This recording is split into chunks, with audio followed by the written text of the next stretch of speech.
government pipeline are likely to find themselves struggling for civil service and parliamentary time. So what better moment than now to throw the challenge of improving the country and the world than to the finest minds at one of London's finest universities. We are looking for nothing less than brilliance. Policy ideas that are fresh, that are imaginative, that are practical and inspiring. Each of the 10 finalists bidding to become Policy Idol 2017, ladies and gentlemen.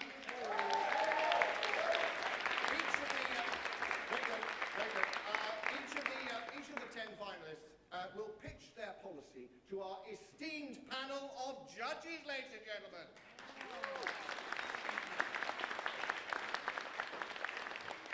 Clearly the judges have to win you over this evening. That's fine. At the far end, we have Professor Franz Burkhout, is Executive Dean of the Faculty of Social Science and Public Policy. It's a long title, Franz. As well as Professor of Environment, Society and Climate, all here at King's College, and when not doing that, he likes to walk up mountains. I believe that is still the case. At this end, we have Dan Poulter, who is the Conservative MP for Central Suffolk and North Ipswich, a law graduate. He came here to King's, having realised that he didn't want to be a lawyer, he wanted to be a doctor. And then he became a politician. A health minister in the coalition government. He is now on the back benches from where he has been bravely critiquing government policy in a variety of areas. I'll let you Google afterwards to find out what that's all about. A perfect skill set for tonight. Jennifer Rubin, in the glasses just there next to France, is the director of the Policy Institute here at King's. She's chairing our judging panel this evening. Asked about her hobbies, and Jennifer will reply, bringing world-leading research to bear on pressing policy and practice challenges and dilemmas. I believe that's correct. And Polly Toynbee, who Wikipedia tells me dropped out of Oxford to flip burgers. Is that true? Sort of true, and then became obviously one of the country's most distinguished and celebrated journalists. She was the first actually to do the job at the BBC that I now fill, but was wooed back to Fleet Street, where she is a Guardian columnist known for her iron grasp of social policy. Ladies and gentlemen, your judging panel.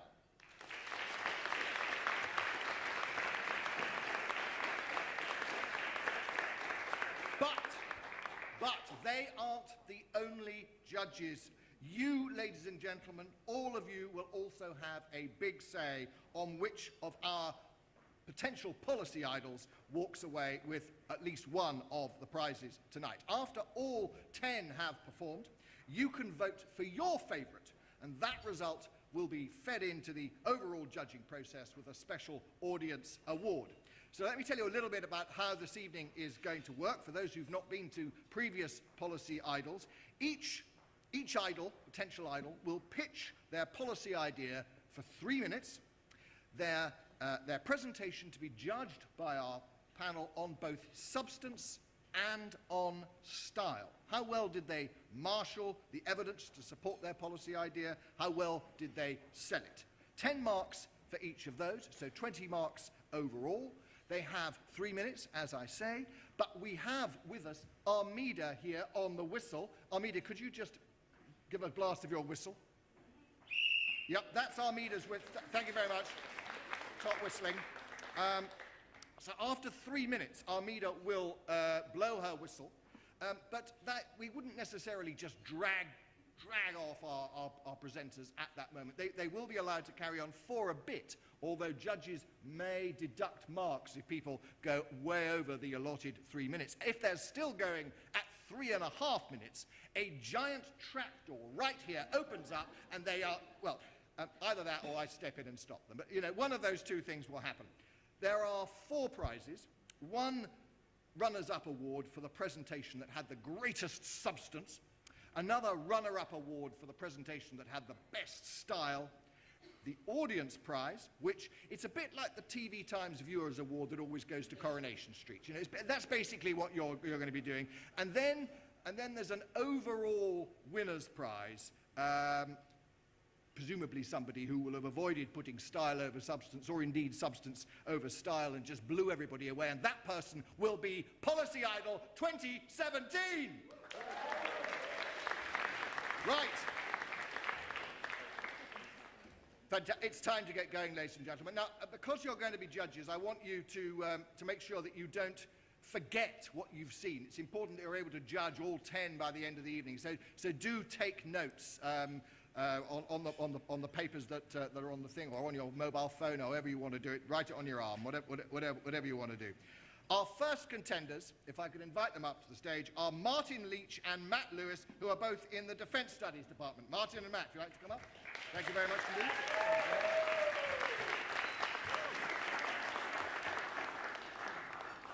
Now, you're both in Defence Studies. Are you soldiers, basically? Is that what you are? Yeah, that's exactly what we are. Excellent. Yeah. And so, I'm imagining that your presentation might have something to do with the military. It's entitled The Imperative for Philosophy at Key Stage 2. This didn't come out of your Defence Studies work, did it?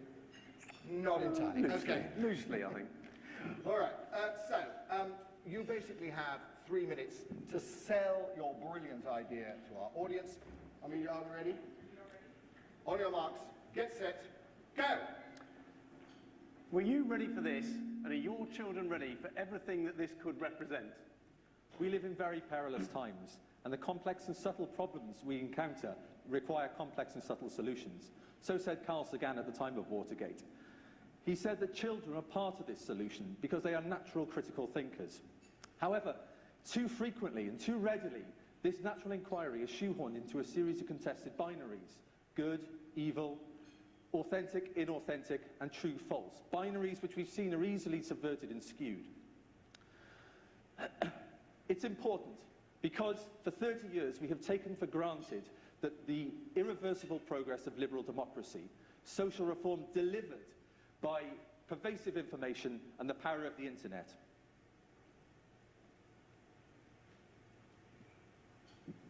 But there was a corresponding trend, one of Brexit buses, breaking points, and bowling greens.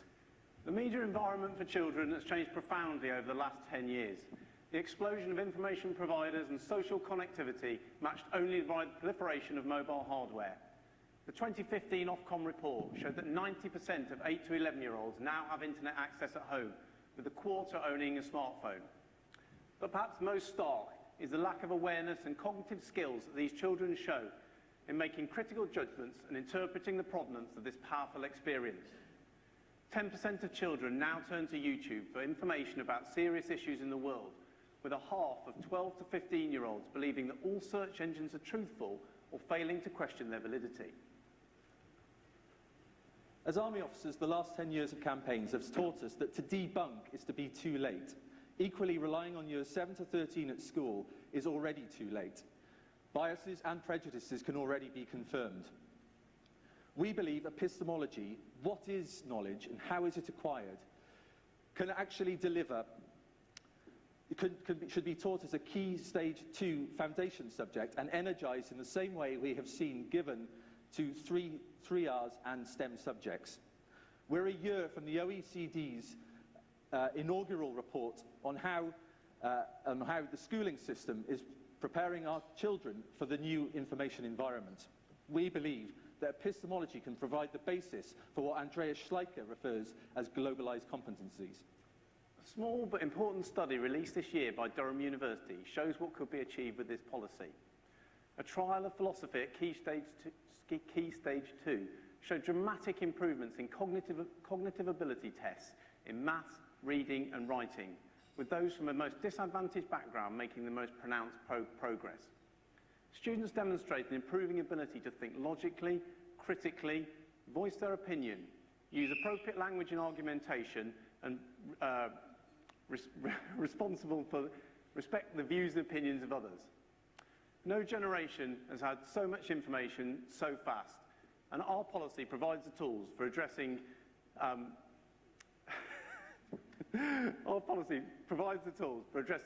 threats to evidence-based discourse and provides the tools for tackling extreme behaviour and the threats against evidence-based discourse. Thank you very much.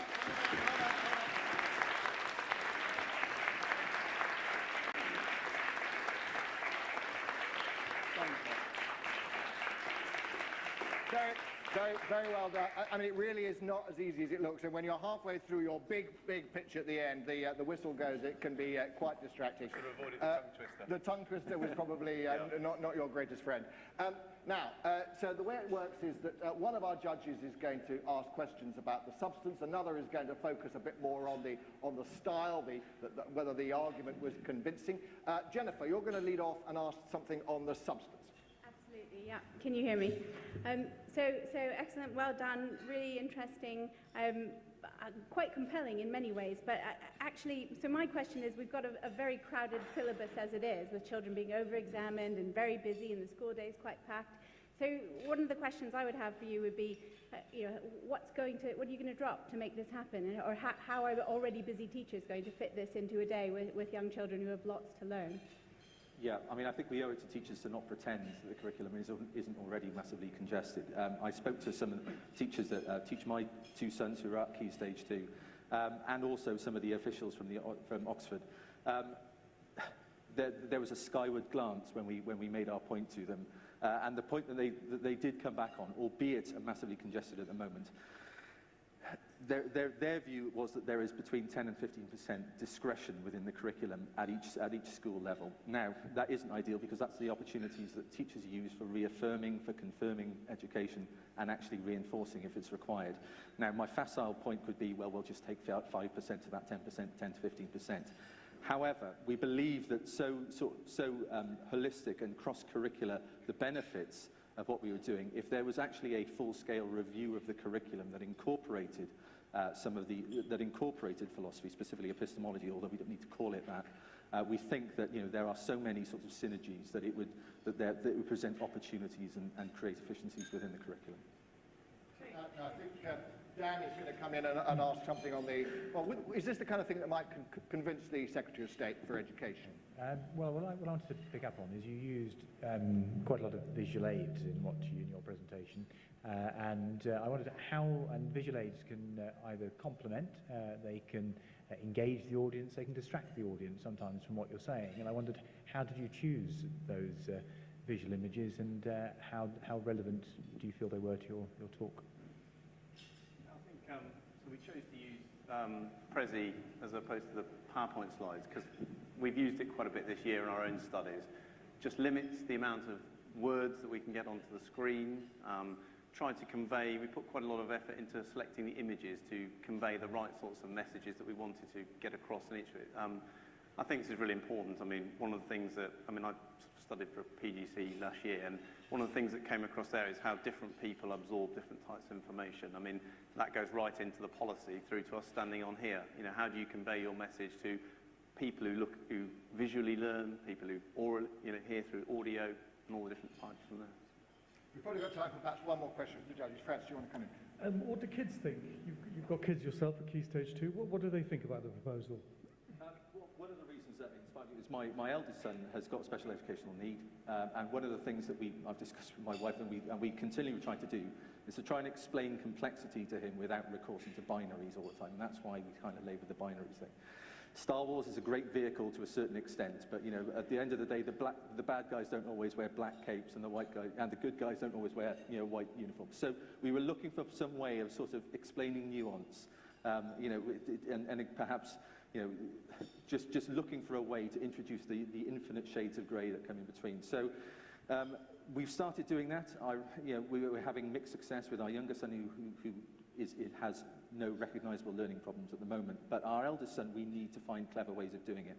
And we think that it's not bombarding them with philosophical thinkers, but just systems and approaches and ways of critically thinking, perhaps is a bit more of a way forward.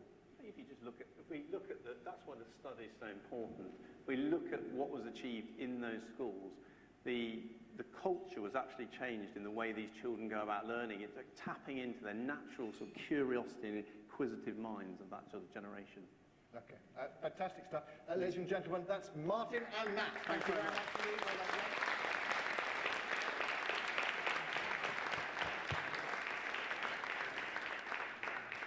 So that that shows you basically the idea.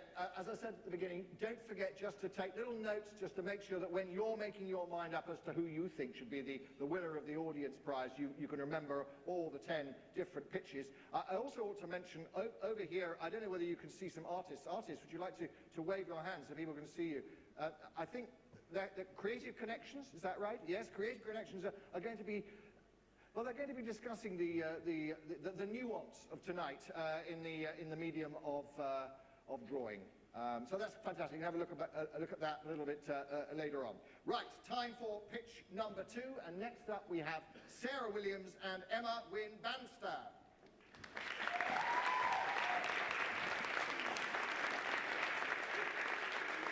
So, you have to put up with me asking you a stupid question to start with. So, you study with global health and social justice, is that right? What are you actually studying there?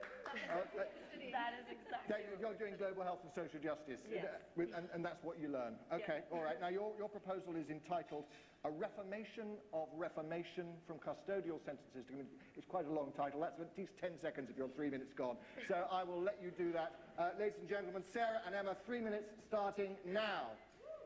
We are here to propose a change in UK imprisonment policy for women who commit non-violent crimes. Our objectives are to keep these women out of prison and break the negative cycle that custodial sentences perpetuate. Why? Because, as the UK Justice Select Committee agree, the solutions to women's offending lie outside the prison walls. Why women? Because women are disproportionately impacted before, during and after imprisonment. Facts we illuminate with Jane's story. Like more than half of the 4,500 women entering prison each year, Jane did so on a background of abuse, time and care, domestic violence, mental ill health, and self-harm, a background more frequent in female prisoners. Jane is a mother, and like 80% of her counterparts, she is a lone parent. When she was in prison far from home, her children, like 17,000 others, lost their mother. Jane ended up in prison because she failed to pay her TV license. She was fined and turned to theft. Absurd, right? Like almost half of female prisoners, Jane had committed a non-violent crime.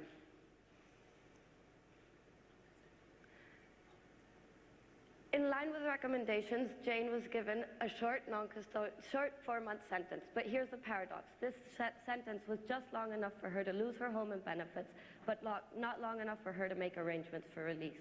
Like almost 40% of women leaving jail, Jane found herself homeless. She returned to crime, and her care commitments impacted probation attendance. 5% of women account, only 5% of women account for, only 5% of prison population, but nearly 25% of self-harm incidents. So it's no surprise that on return to prison, Jane attempted suicide. But it doesn't have to be this way.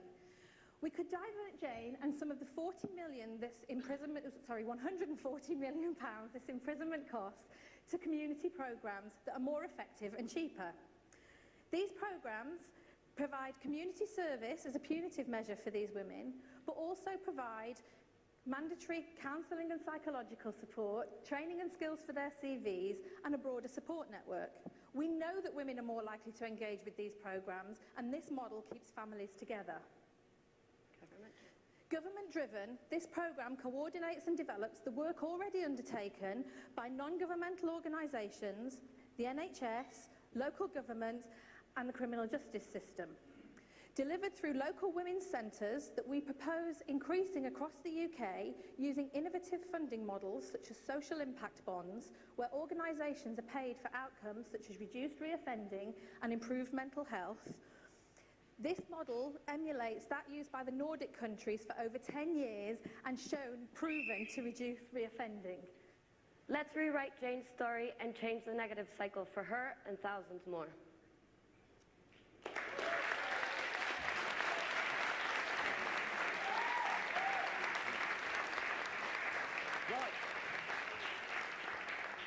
Okay, well done.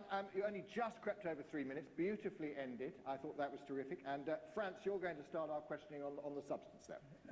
Really interesting. I was really convinced by this, but I wonder why only women? Well, because as we demonstrated, women obviously are disproportionately impacted. We show that they often enter prison with a worse background than men. They are often given the short sentences, which kind of perpetuate the reoffending. But on saying that, our proposal is to treat this as something of a pilot study, and if it proves effective, then roll it out to non-violent criminals across the UK. So it's not really just women. Okay, and I just had a question about the money. So you mentioned a figure in the middle there, 140 million, I think. 140 million is the amount that it costs to have the 4,500 women in prison now. And we have read reports that state that every pound used for community services will have a £14 benefit. Okay, great. Okay, thank you, Franz. Now, Polly, you're going to come in and ask about some style questions. I'm totally convinced. I think it's a fantastic argument. You've made a very good case. You've presented it very well. I like the graphics and the graphs. But your problem is the Daily Mail. Now, you can persuade us, because we're all sensible people here. How do you set about persuading the Daily Mail and those politicians who are terrified of the Daily Mail that letting anybody out of prison is ever a good idea, and especially why should women be privileged? Well, I think we've already shown that actually prison perpetuates reoffending. So we would use this idea that community service actually reduces reoffending, or maybe we should start with it's cheaper. Okay, it's cheaper and it's much less likely for these women to reoffend. And if you wanted to have a Daily Mail line, you could say they're all kept in the women's community centres as they're processed through before they're released out into the community. I'm convinced. Thank Jennifer, you. Dan, do you want, either of you got a question? No, you've sold your argument too brilliantly. Well, thank you very much indeed. Thank you.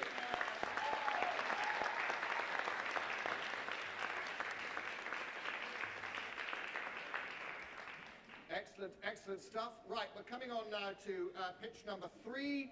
If I could welcome up Imran Haider, please.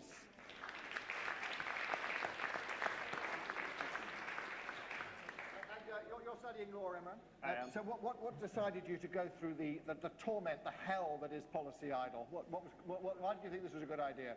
I thought I had a good idea, and I thought I'd pitch it, and then it turned out other people liked it as well, and then I started doing more and more work, and now I feel like I have a good policy idea. Okay, well, let's see if the audience and our panel agree with you. 3 minutes, Imran, starting now. There are 3 major rights which teenagers attain as they come of age. The first is something most will want to enjoy as much as they can, even though they probably shouldn't. It's your right to drink alcohol. The second, similarly, enjoys great popularity and strongly speaks to the imagination. Your right to drive a car. But the third right, which is harder fought and more powerful than the other 2 combined, lives far less in the minds of those that are about to reach adulthood. I'm speaking about the right to full suffrage, so the right to vote and the right to stand for election. Research from 2012 shows that more than 50% of British youth feel disconnected from politics and lack confidence in their knowledge and understanding of politics. And this shows. Because youth turnout for the 2014 European parliamentary elections was 28%. Youth turnout for the 2015 UK general election was 43%. Average age of MPs elected on that day, 50.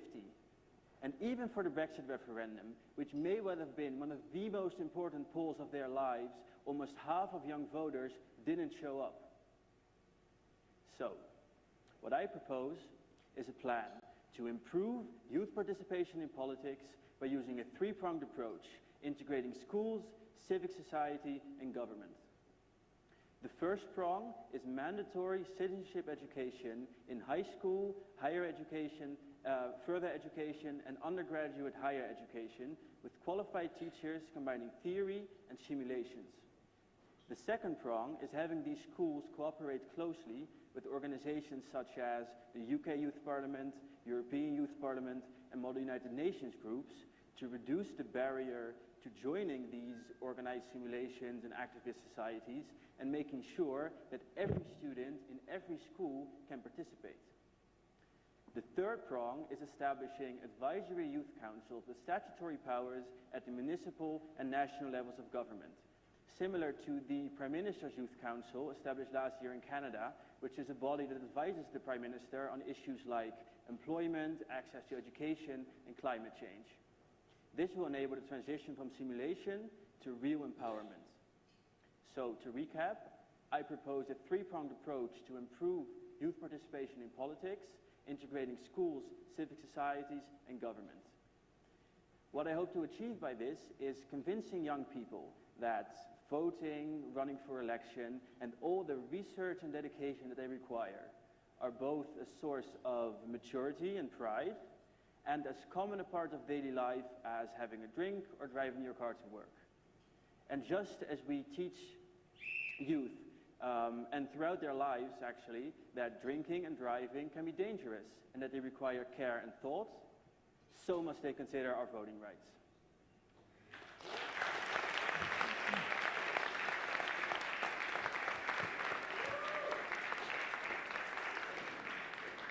Neatly done, very good on the timing, almost word perfect I thought, very, very impressive. Dan, you're going to open the questioning on the subject.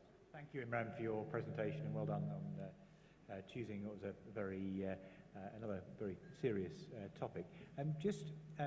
You talked about low turnout in elections, but we know that a lot of young people were galvanised by the Scottish referendum result. What do you think it was that drove young people to turn out in Scotland, but doesn't drive young people to turn out elsewhere?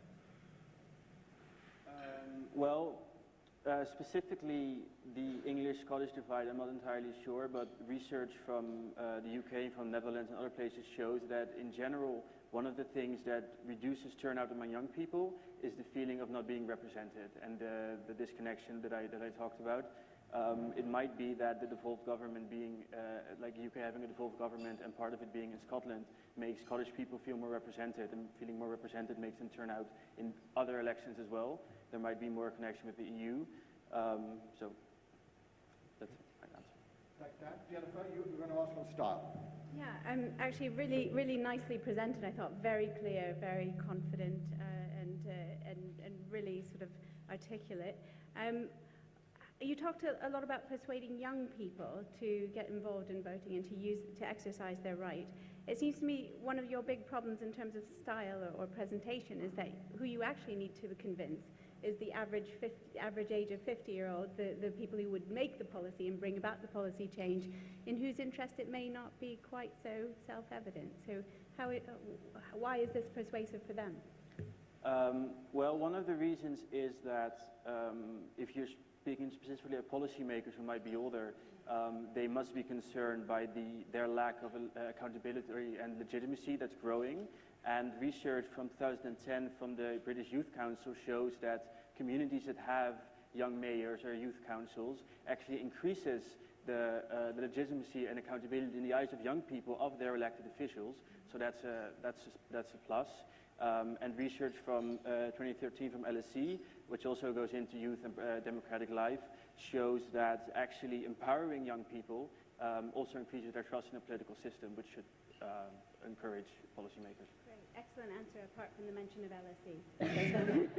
Sorry about that.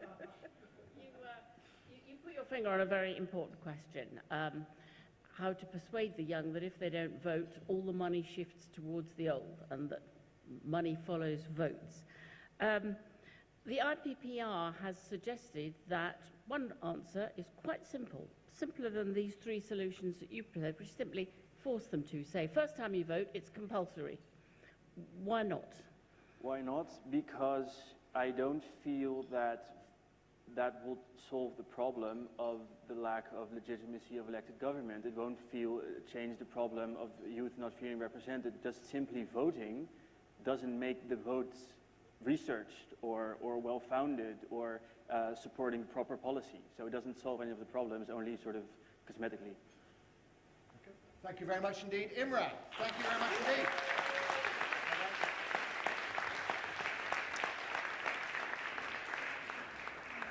So there's no minimum or maximum number of people that can be on a Policy Idol 2017 entry. So obviously Imran is a solo performer. We now have 3 minutes from a quartet of first-year students from the War Studies Department: Olivia Marks, Kate Louise Marvin, Paul Ung and Emma Schleifer.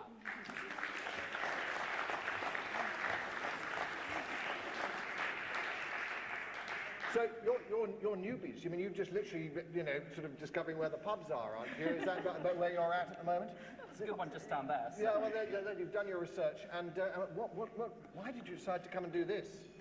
Especially living in such a large city as London, we decided that this was a policy that we were really interested in. So this gave us a brilliant platform to actually share our views and express a way that we believe something could be dealt with. Excellent. Well, we're really looking forward to seeing you. Enjoy it. The presentation is on ending homelessness, which sounds like a great ambition. See how you're going to do it. You've got 3 minutes to convince us, starting now. Remember when you were on the way to work and you saw somebody who was homeless and you simply just looked at your phone and accepted it as a hindrance of living in a large city?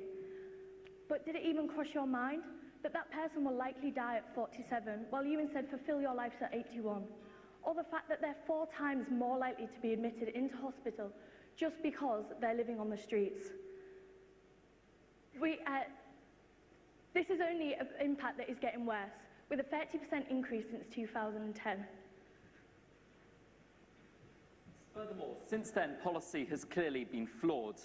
£500 million has been invested by the current government into homelessness aid, yet frontline services reported seeing their real funding halved, and it's no coincidence that homelessness has doubled in the same period. It's clear that we need an efficient redirection of funding to avert crisis. Furthermore, there has been a distinct lack of policy direction. Notably, there are no policies to aid young single men on the streets, despite the fact that at 79%, they account for the largest single demographic on the streets. Even in government, the view is that a renewed strategy is a must, yet little effort has been made to rethink policy. It is clear that we need a redirection of funding and an adaptation of existing policies to create a new, needs-based approach. We need to tailor measures to the individuals as much as possible. This is why we propose to tailor measures according to these 3 most prevalent groups. In the first group, individuals who are physically and mentally healthy but simply out of work would benefit most from preference matching, vocational training through existing schemes like the apprenticeship structures, and government-provided pension, partly provided through the form of direct housing. The second and third group are the most prevalent, coming up at 80% of individuals suffering from mental health issues and 39% suffering from substance abuse issues. These individuals would benefit most from being placed either under an existing care facilities or in a household based on the foster care system. How are we going to implement this? The needs-based approach should be decentralized to a local level. The governmental policy will provide the overall framework, but the exact definite implementation will be carried out at the local city council levels. Funding required to support these will be redirected from current homelessness policies. Existing structures like the foster care system will be readapted to support adults. Overall, our policy aims to mitigate homelessness at its heart and not to manage homelessness. This is done by enabling the homeless to be reintegrated into society. And if this can be done, the associated impacts and costs of homelessness will be reduced too. Thank you.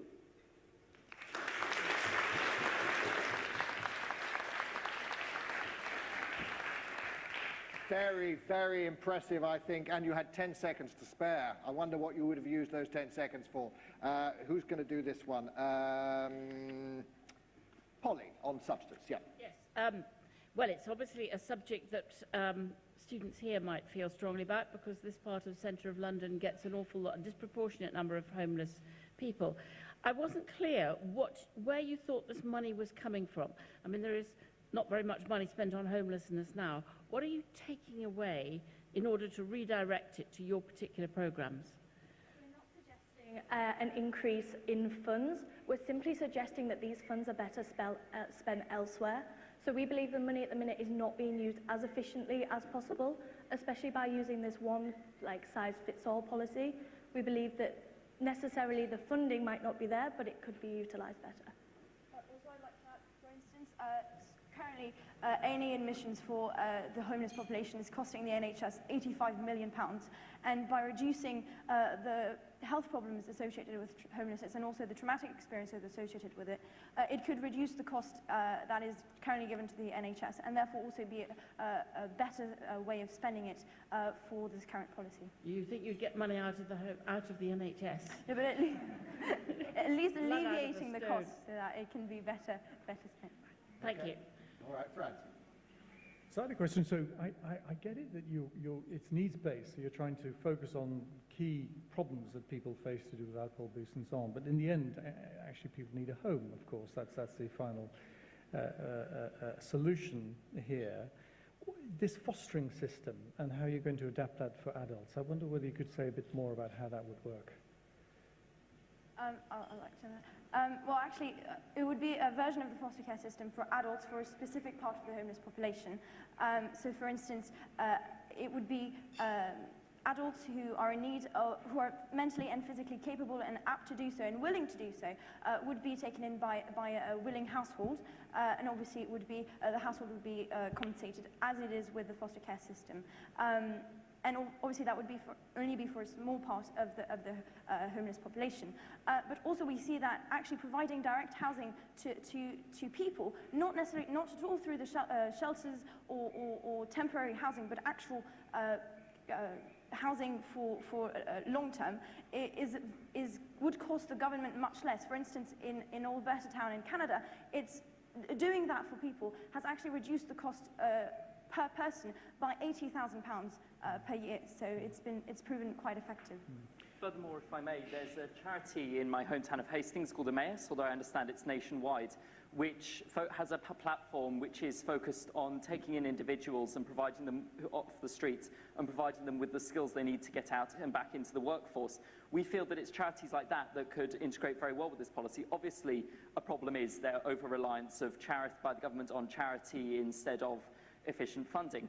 But at the same time, we feel that if we can effectively integrate these charities into the overall system, we could very effectively take these individuals off the streets, give them the skills they need to get by, give them housing they need so they can get out and leave. They can find a house, they can find a job, and they can effectively reintegrate into society again.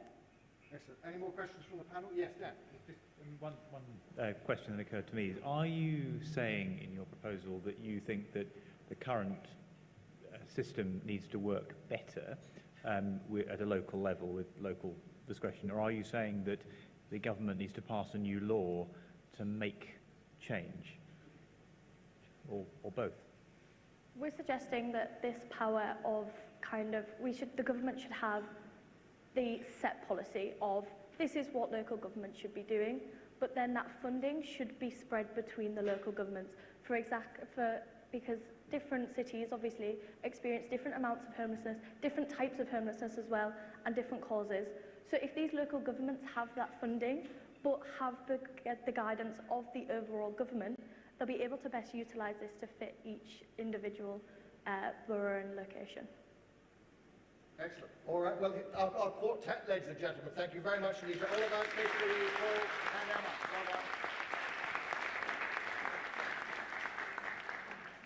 Don't forget to keep notes yourself. I see the judges are keeping reams of notes. Don't let them outdo you. You need to be able to choose your favourite at the end of the evening. That was pitch number 4, in case you've lost your place. Time now, as you might expect, for pitch number 5.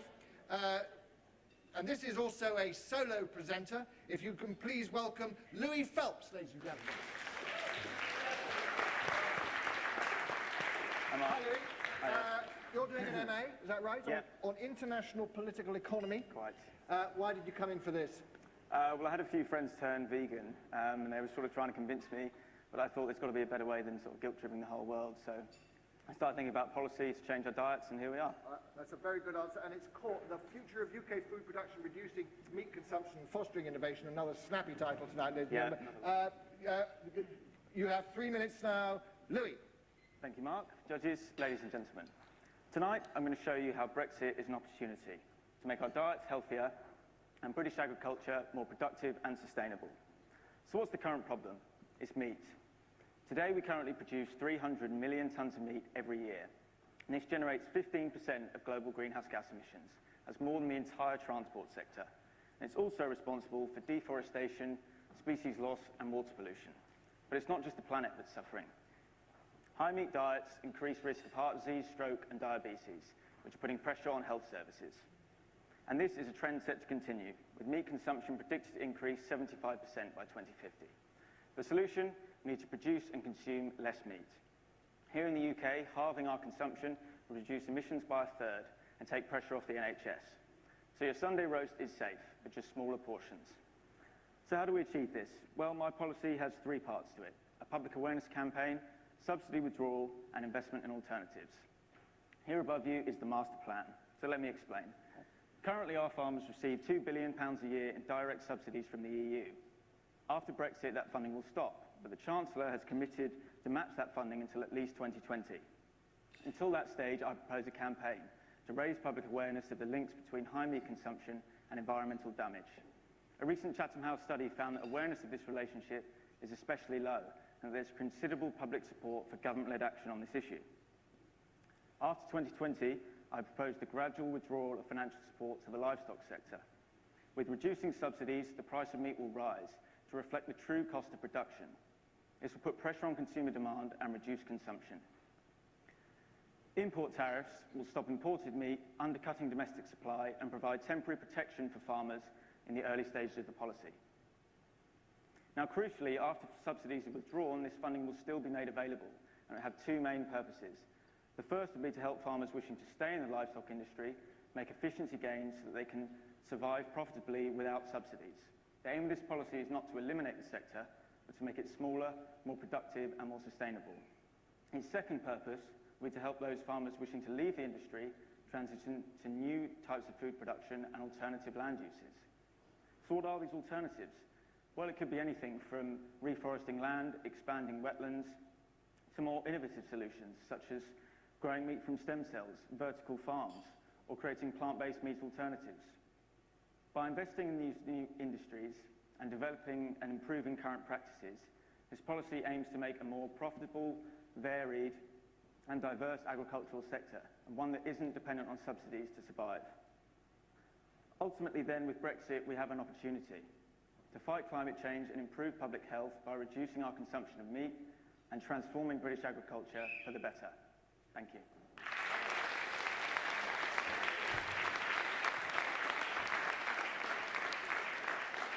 Now, I have to say, that's the best timing so far, Louis, and I also have to say I love a master plan in graph form. That's all good. So, really did. So, Jennifer, you're going to ask about substance. Yes, excellent. Really, really compelling case and very, very clearly presented. Thank you. So I just wanted to ask quickly about, you mentioned about awareness is low and there's support for government to move on this. That's very persuasive. But I guess my question would be, is the appetite for it, if you excuse the pun, is it going to be very differentiated by region and by socioeconomic group and so on, so that some of those who most need convincing are the least likely to find it an appealing policy? And there's definitely a higher propensity with young demographics. There's trends of switching to veganism and vegetarianism. But I think ultimately the fact that we're going down the price route means that this should have universal success. So targeting economics really is the best way to achieve a reduction in consumption. So if you look at the statistics for meat consumption, in 2008 there was an 11.5% drop in meat consumption. So I think economics really is the way to go. So hopefully that should sort of make it universal in its approach. Excellent. Dan, you've got some questions on the start. I thought you presented that very well. It's very well structured, and I think the way you used your slides is also excellent. That was a very, very good presentation to complement what you were saying.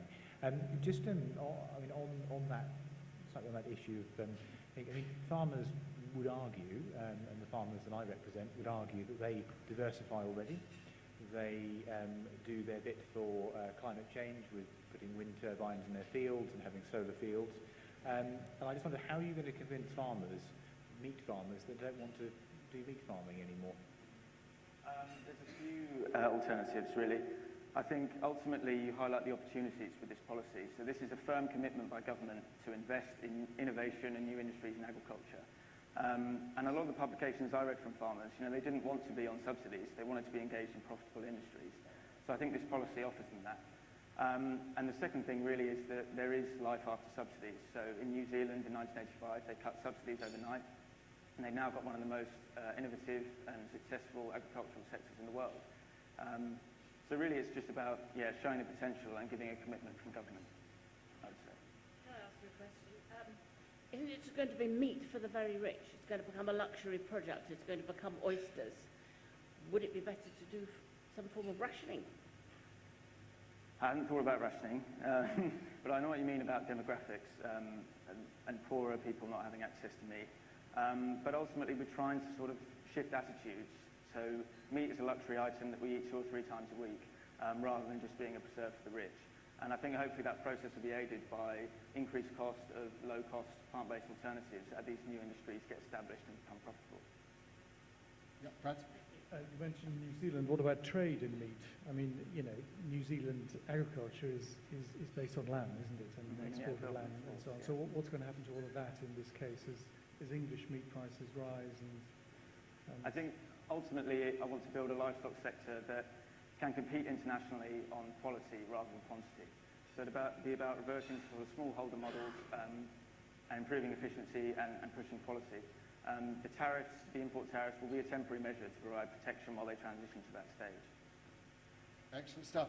Ladies and gentlemen, Mr. 3 minutes, Louis Fell.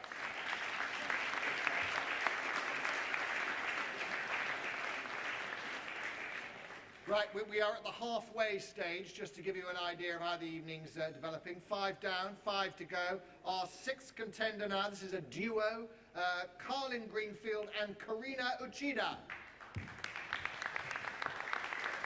Hello. Second years, is that right? International Studies? International Relations. International Relations, I got this wrong. And enjoying it, it's all going swimmingly well? Well, we do have an essay due tomorrow, but apart from that, it's all going great. Good luck with that. Your proposal, Life on the Margins, Undocumented Immigrant Abuse in the United States. Certainly an interesting topic. I'd be interested to hear what you do in your 3 minutes starting now. Life on the Margins. Undocumented immigrants in the United States have been a focal point of Trump administration's policies and the hot topic of the year. In the U.S., they have zero right to work, zero right to due process, and very limited legal frameworks. As such, they easily fall under the radar and are victims of human trafficking. In the U.S., every year it is estimated from 14,000 to 17,000 people are trafficked into the U.S. However, we do believe the numbers are much higher. The American economy runs on undocumented immigrants and human trafficking, which is a fundamental abuse of human rights and cannot stand any longer. What is the government doing to address this issue? T-visas. T-visas are visas given to victims of human trafficking. 5,000 visas are available every year, and yet, in the last 14 years, only 9,964 visas had been given out. T-visas require a high level of documentation, and they require the victim to testify against their trafficker. Along with this, T-visa applicants can't work while their visas are being processed, which could be over a year. Then, the scope of T-visas is extremely limited, making it difficult to prove. Wage theft, for instance, could be constituted as slavery to a certain extent, and yet is very difficult. For instance, Nikki Diaz-Santillan. She's the undocumented maid of former eBay CEO Meg Whitman and sued Meg Whitman for exploitation, emotional, and financial abuse. And yet, until the media caught onto this, she was in a helpless situation. What can we do to address this? At the government level and the federal level, we can reform the T-visa so that witnesses don't have to be, trafficking victims don't have to be witness against their traffickers. This has been done in other countries, and more people are then willing to come forward. Furthermore, governments should sync up the websites so that they're in other languages, such as Spanish. Then, at the local level, setting up programs like food banks and shelters to help applicants while their applications are being processed so that they can still have a life without work. Furthermore, they should be looking to reach out to their local populations, who they hopefully know better than the federal government does. Furthermore, ground initiatives are fundamental in making sure these T-visas are accessible to all. What we propose is community meetings, initiatives such as in churches and schools, which are common safe spaces for people who feel marginalized in societies. These, for example, the Immigration and Customs Enforcement, ICE, Don't raid schools, providing a safe haven for those who want to reintegrate back into society, and make sure the application process is very accessible. These can also be, in turn, data collection purposes for long-term policy making. Changing the conversation is essential. Only through all of these levels of policy implementation do we understand the scope and how to destigmatize human trafficking. Most people think trafficking deals with sex trafficking. However, San Diego study shows that 31% of undocumented immigrants are or were victims of labor trafficking. Thus, we do need to expand the scope of modern slavery. Human trafficking is an unacceptable thing to be occurring in a developed country like the United States. Current policy is not working. Through our reforms, we would hope that the United States government would then be able to further securitize and help these people who are being victims of heinous crimes. Thank you.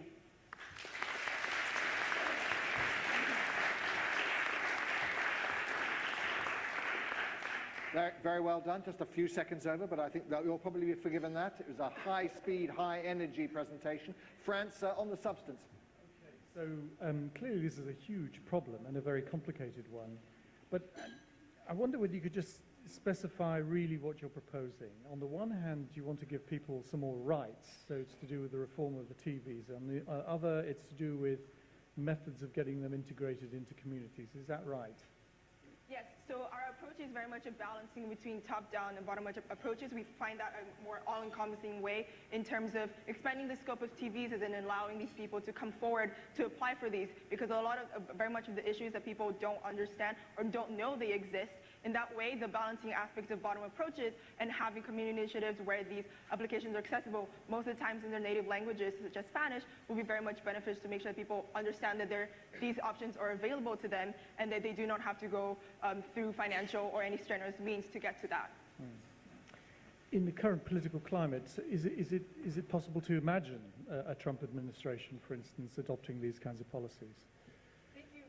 That is a very interesting question. Yes, the Trump administration has had very harsh foreign policies towards immigration, which has had very bad public opinion, especially throughout the international community. However, our proposal through domestic means, domestic immigration will be a great way of balancing Trump's very not so reputable harsh foreign policy with more convenient means to include the already undocumented immigrants within the country instead of deporting them and having economical and financial strenuous to the economy. So, for instance, Obama, while seen as being very friendly to immigrants through DACA, which allowed young immigrants who hadn't chosen to come to the United States to then stay there, at the same time, he deported more undocumented immigrants than any previous president. So he was able to put this image forward and yet still deported over 2 million people.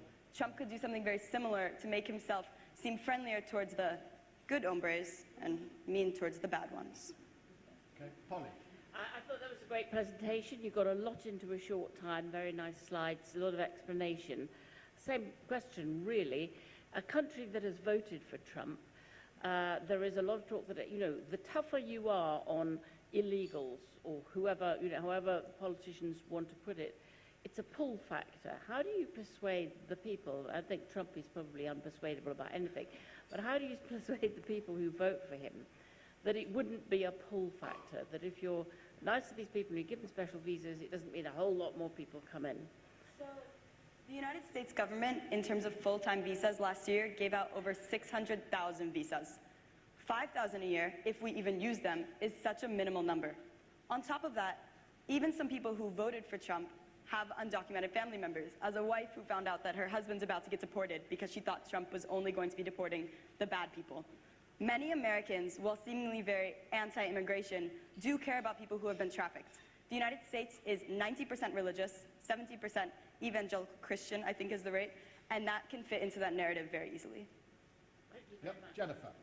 Yeah, a quick question about, so what about the kind of tax revenue that can flow from large-scale regularizations like we've had in Spain? Would you not use that as a tool of persuasion? Yeah, we do believe that's a very interesting point in terms of how the tax revenues can help and also just funding in general. And we do want to emphasize that it's less costly to expand the scope of T visas and allow people to come forward than to raid farms, to raid institutions, and that would be a lot more costly for the immigration and customs enforcement than to allow these T visas to be increased. As for the local level, in terms of, especially for sanctuary cities, increasing social welfare towards these people would very much be a win-win situation between helping these people have legal frameworks so that they can earn more tax revenues for these people who are working in the United States, however they do not have the papers or the tax revenues. Any more questions from our judges? We're all done. Thank you very much Thank you indeed very much. to Carlin and to Karina. Thank you. So that was pitch number 6. Keep taking those notes, ladies and gentlemen. You will be expected to use your information later when it comes to that all-important audience vote. We are now going to have another solo presenter. I'm going to try and pronounce her name. She's given me instructions on how to do it. Hopefully I'll get halfway there. Jivita Turai Ratnam.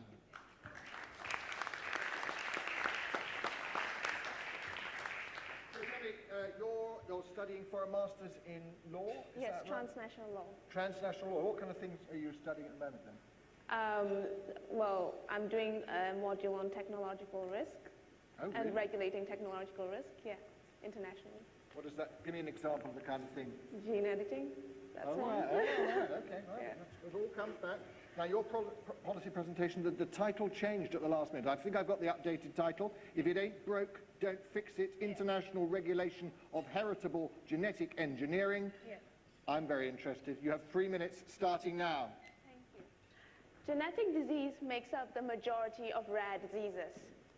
There are 7,000 different diseases and most have no known cure. 3 in 4 of them affect children who do not live to see their 5th birthdays. That's 350 million people worldwide. A cost-efficient way to make precise changes to the human gene was needed. Enter CRISPR, a bacterial system that is cheaper, faster, and more accurate than anything we've had before. Let's say a sequence of a gene is defective. CRISPR acts as a pair of molecular scissors that can make cuts at specific locations, replacing defective DNA with healthy DNA. However, there are ethical and technical barriers. The first ethical issue is the fear that this is a slippery slope to designer babies. Biologist Paul Knopfler notes that in just 15 years, this could lead to a distinction between the naturals and the genetically modified. Further, pharma companies often lack financial incentives to research rare diseases, or insurers refuse to bear the costs. That leads us to the second ethical issue of lack of access due to the potential cost of CRISPR-based treatment for rare diseases. Additionally, there are patent and licensing complexities. Meanwhile, the technical barrier is that CRISPR often confuses similar gene sequences and needs refinement. These issues hamper CRISPR's potential to benefit public health. I propose an international platform under the United Nations Convention on Biological Diversity's Nagoya Protocol.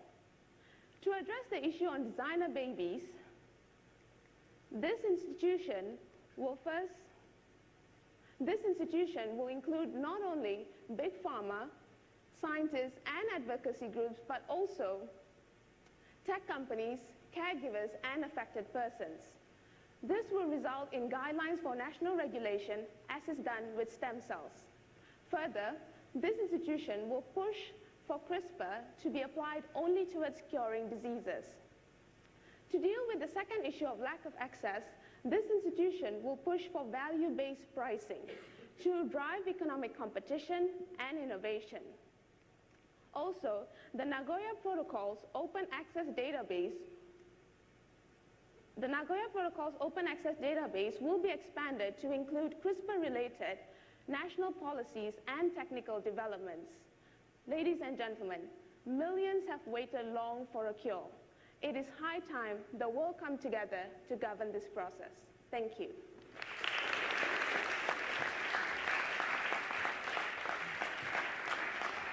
The whistle was at the lips. I think it's fair. I think it was 2:59. So that was really, really impressive. And I was particularly interested in that. I made a series, 15 years ago now, called Designer Babies. So it's a subject close to my heart.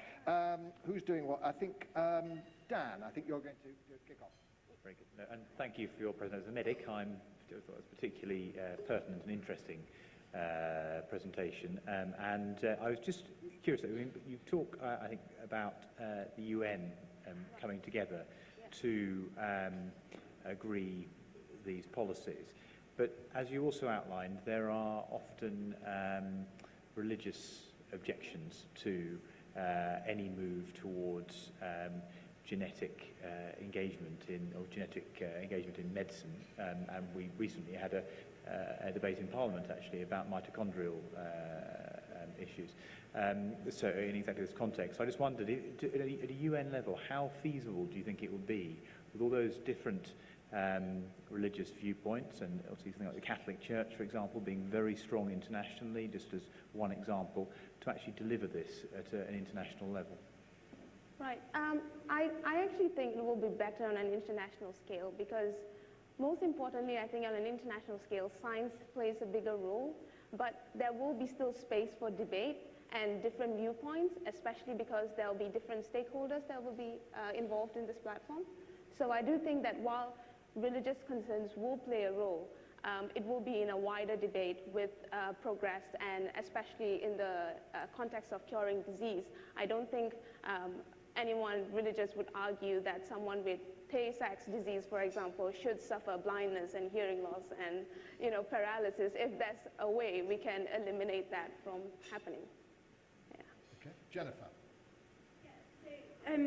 You talk about a sort of soft law governance framework that people would sort of buy into through dialogue and debate. And I guess I'm wondering how you're going to persuade, sort of along Dan's line, I'm not completely persuaded that all these different perspectives are really going to come together without some very compelling framework and approach to bringing them together. That's what I'm not sure about. The interesting thing is the Nagoya Protocol is actually a formal framework, but it is right now for a lot of plant-based genes, so GMOs and food security in the case of food emergencies, for example, but not really, or maybe human gene drives. So that's the focus, but not so much human gene editing.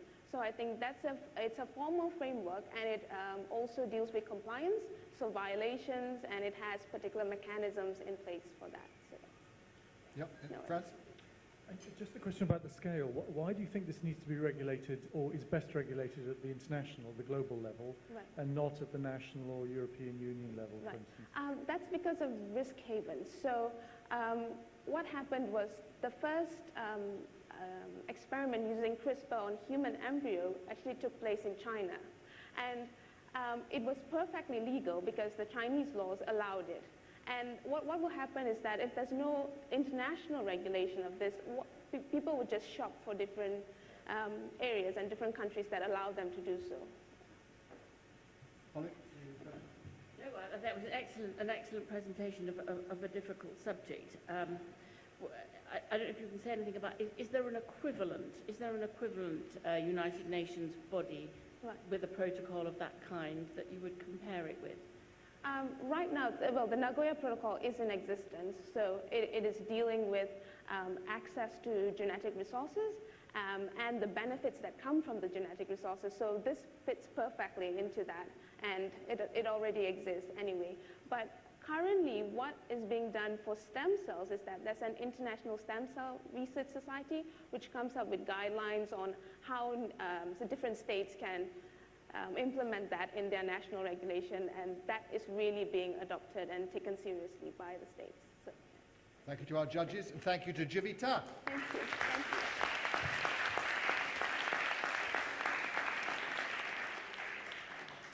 Thanks very much indeed. We're coming up to our 7th picture now, a second-year politics, philosophy and law student, Christopher Banks.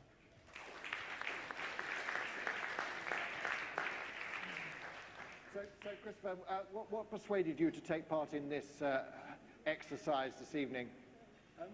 I think you find actually a lot, especially at university, if you do a specific course, there's not actually a massive opportunity to, if you're particularly passionate about an idea, for example, that's away from your course, you don't really get an opportunity to pitch it outside of that.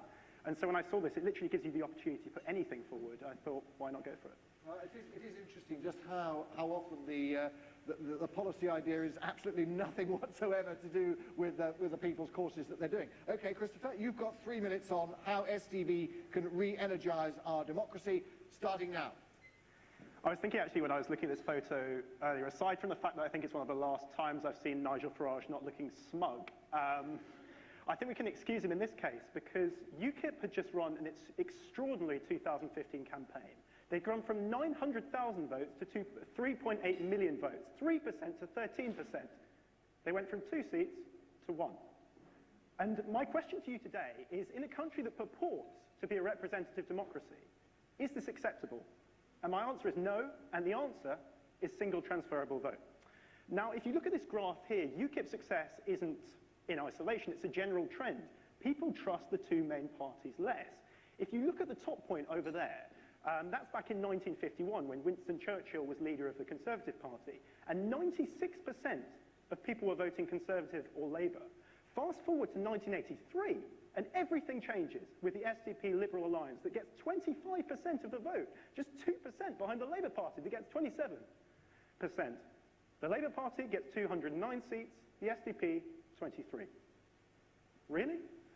And so what we need is a solution that takes into account the fact also that a lot of votes in the current system are wasted in the sense that if you vote for a party under the first past the post system that doesn't win, your vote is chucked. It doesn't count. Now, the Electoral Reform Society did a study of how many votes this actually is, and it's 52.8% of votes don't count towards the result at all. And my pitch to you is that the solution is single transferable vote because it deals with these problems in 2 ways. Firstly, it makes constituencies 3 or 4 times bigger, so you elect 3 or 4 MPs. Now, the way that this helps is if you imagine in an entire region, for example, a party could get 30% of the vote on the current system, but win no seats, because ultimately in one constituency you need about 50% probably to win the seat. But if we make the constituencies bigger, then actually you can win 25 to 30% of the vote and nick a seat of one of the main parties. Which means, firstly, that it's more proportional, but secondly, also that parties in the past that look at seats, oh, we've got 60% of the vote there, we don't really need to care about that seat. Suddenly, they're in danger of losing seats, and they have to care about the voters in those seats. Now, the second way that this system addresses the problem is with wasted votes. Now, this is a ballot paper under STV, and instead of choosing one candidate, it's very simple. You literally rank the candidates in order as you like them. And the way that this solves many of the problems with the current system is, right now, we have this scourge of tactical voting, whereby people think, for example, if you're a Green Party supporter, oh, I can't vote Green, they're never going to win my seat, and if I don't vote for the Labour Party, then the Tory might care, and that's terrible. And so we have lots of people who don't even vote for the party they like because of the way the electoral system votes. This way, say, for example, you put Green as first and Labour as second, the way that the counting system works is that if Green gets to the bottom, comes last, for example, they're eliminated from the process if they don't reach the quota, and your vote is transferred to the Labour Party, and there's no fear of wasting your vote, for example. And for those reasons, I am very passionate to propose the single transferable vote system.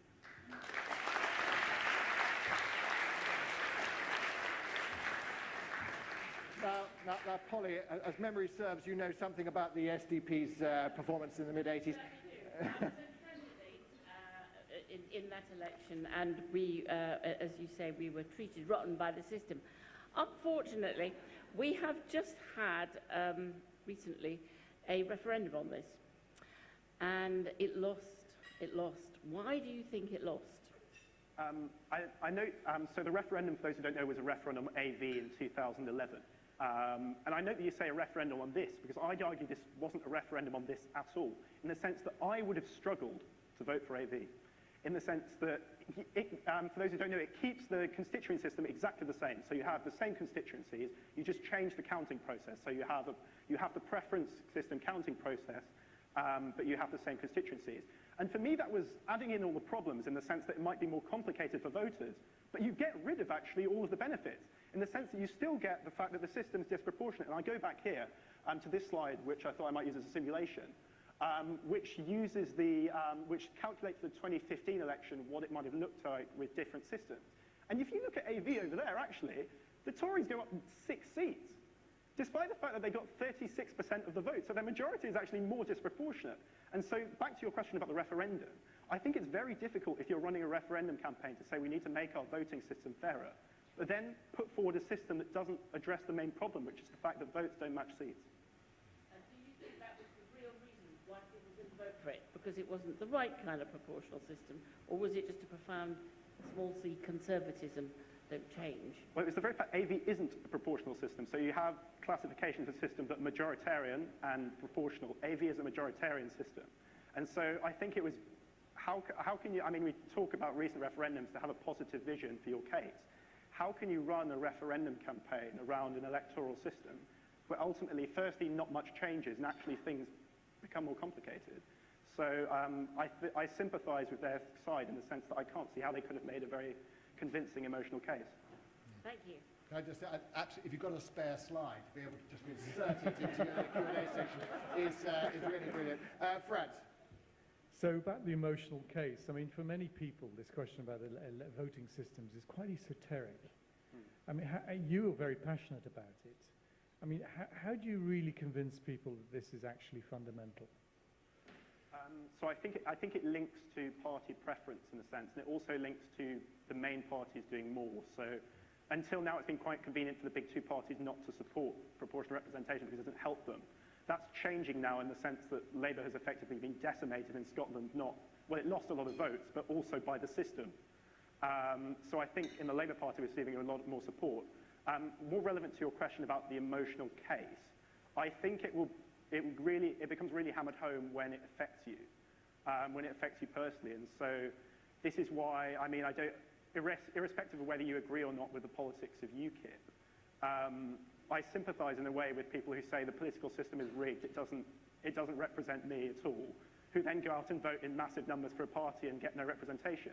And so I think it's going to take more of a mobilisation, both from the smaller parties to prioritise it as a real issue, because although it's really important for the smaller parties, they don't actually talk about it that much, in the sense that they think there are more important issues, but also to get it more out there in the general discourse. Because, for example, if you're campaigning at a general election, you almost never hear about electoral reform.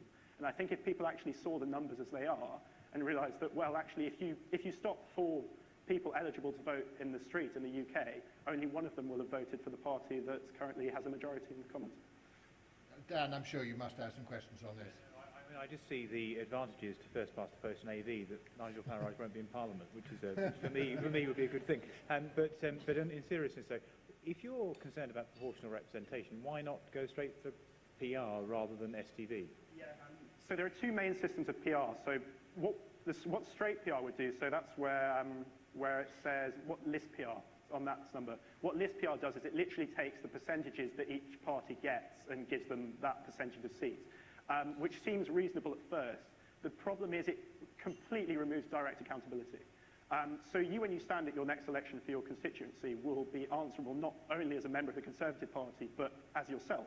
And so people will judge you not only on the basis of what the Conservative Party does, but what you did for your constituents.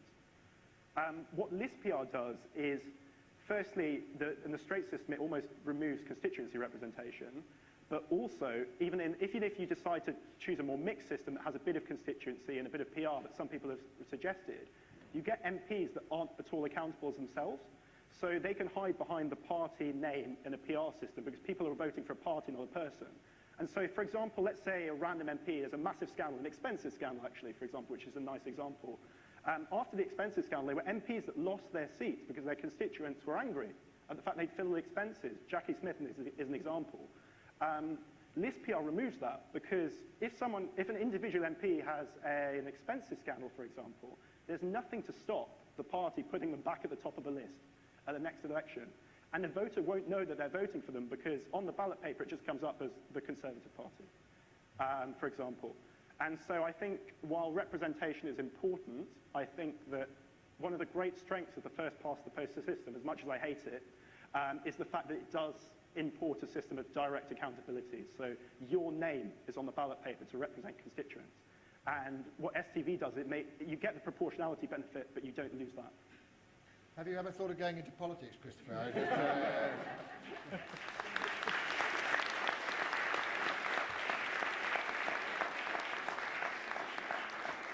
Excellent stuff. Thank you very much indeed to Christopher Banks. Well done.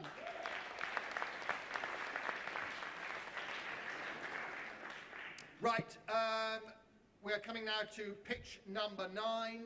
This is a double act, and to present it we've got Luca Brotman and Antonio Manzigari.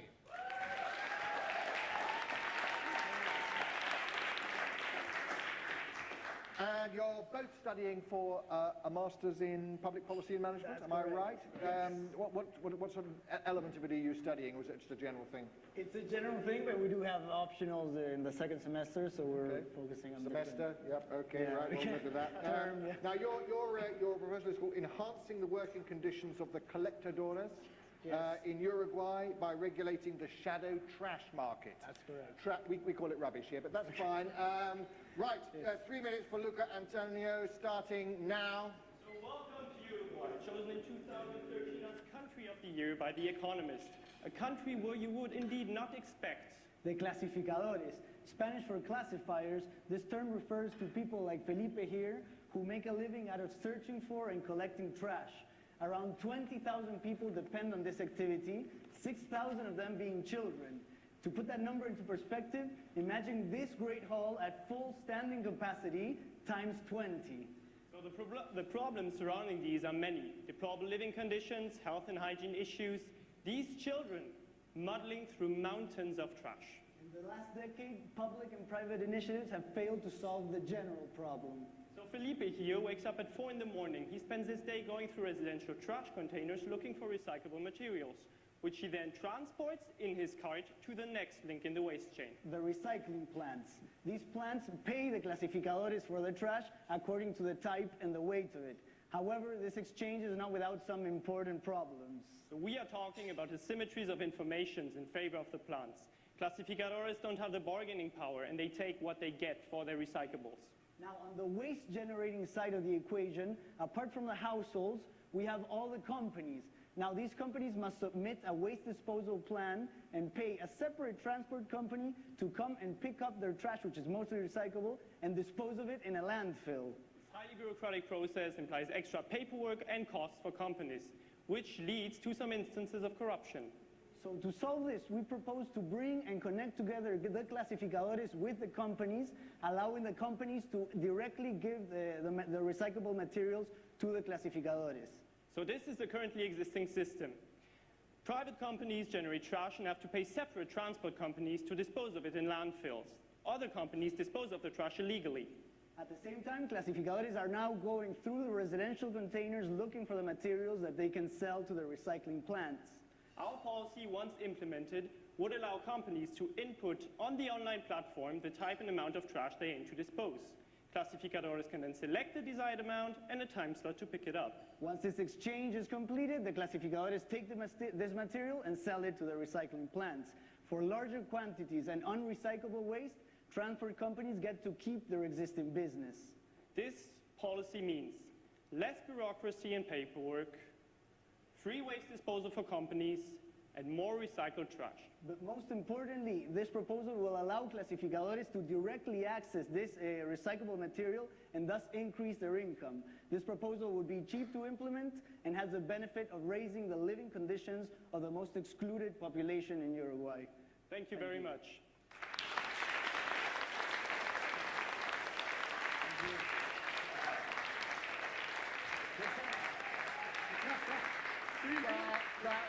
That was 2:59 and a half. That was pretty damn good, I have to say. It is one of the great wonders of this Policy Idol competition is just the range of policy ideas and the things that are being discussed. So absolutely fascinating to hear your thoughts on that. And we're going to ask Jennifer, I think, to start on this one.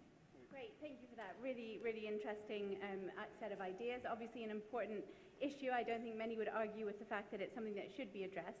I need to understand a bit better why you think that this approach would change the underlying dynamic of a shadow market, if you like. I understand about the information asymmetries, but something like this has been tried in various other instances. For example, trying to shift the grey economy for taxi and delivery service in the Czech Republic from being almost entirely in the shadow economy to into the legitimate. They had every single taxi company and driver on board with the need to shift, as you would need to, and those who are paying for the services. But actually, at the last hurdle, it fell down because just one group decided they were going to go a bit rogue and offer to undercut the prices by staying in the shadow market. Mm-hmm. And so when it's something like that shift requires so much coordination, how do you think that you're going to make sure that you don't get that kind of rogue element undermining the whole system? Right, good question. I mean, mainly the main thing here is that the activity it's very low income, very small margins of money that people can make. So right now, of course, they're absolutely getting less than minimum wage. But with this proposal, they would have more access and more direct access to the materials that they can sell. But for another group to come and undercut that, the economics incentives wouldn't seem to be very important. Of course, we could have the possibility that some people will still go to the residential trash containers, but this proposal could be accompanied in parallel with other initiatives. For example, controlling the containers or making those that people can't get in. I mean, this main proposal, the idea is to get all these people, connecting them to directly a source that's generating this recyclable material, and they can increase their income. Exactly. I would like to insist on the fact that we are basically trying to build on incentives. So companies have to pay money. So they would be free now to give the trash that is mostly recyclable to these people. And at the same time, these people have the advantage of getting access to that material, which for the moment they are not getting because government has so far tried to make that illegal. Thank you. Very good presentation. You, I think, very clearly set out the case. Use your slides very well, so that was very, very well put together. You also played off each other very well in how you spoke. Just one question that I think you sort of threw it in at the end almost, was this issue about the living conditions, or the human case, if you like, for the people that you're trying to help. And sometimes in policy terms, if you're making up, that's quite an important argument. I just wondered if you could just say a bit more about that, and why this particular group is worthy of extra help and support in terms of their living conditions. Absolutely, because first of all, when you see how they're living, it really is inhumane conditions, living around trash, depending on getting inside these containers. So I mean, the hygiene and the health situation is very critical for this population, and the first access would be the increasing their income would definitely allow them to get some basic needs covered, first of all. But at the same time, the fact of getting them inside the platform and registering them, and we can have a follow-up with social workers and make them more visible, which for now they're being totally, they're invisible to the population. So it would have like a social follow-up with these families by registering in this database. But mainly the income increase, we're hoping that will allow them to better their living conditions.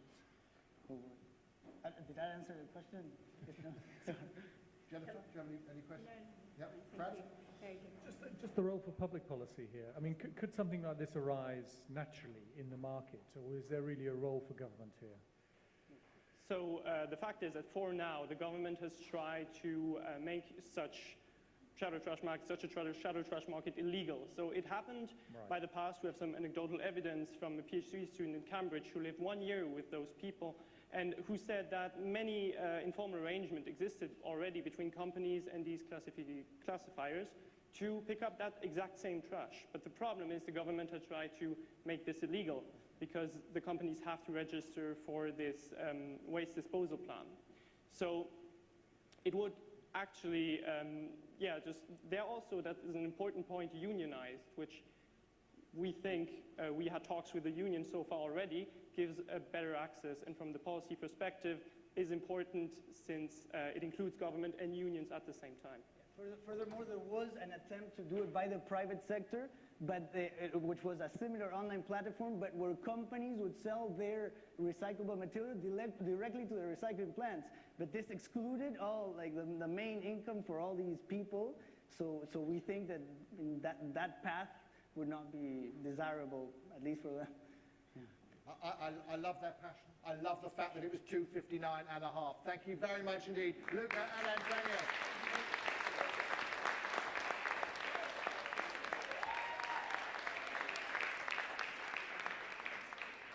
Okay, the final presentation of Policy Idol 2017 is from Mina Navar and Gemma Scott, ladies and gentlemen.